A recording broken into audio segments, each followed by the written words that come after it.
కాచిందెయ్యి వేడి వేడి అన్నం మీద కమ్మని పప్పు కాచిందెయ్యి వేడి వేడి అన్నం మీద కమ్మని పప్పు కాచిందెయ్యి పప్పు తప్పడం కలిపి కొట్టడం భోజనం వన భోజనం తల్లి తోడు పిల్ల మేక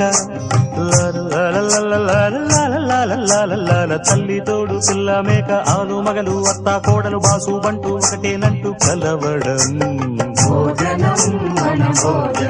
భోజనం వన భోజనం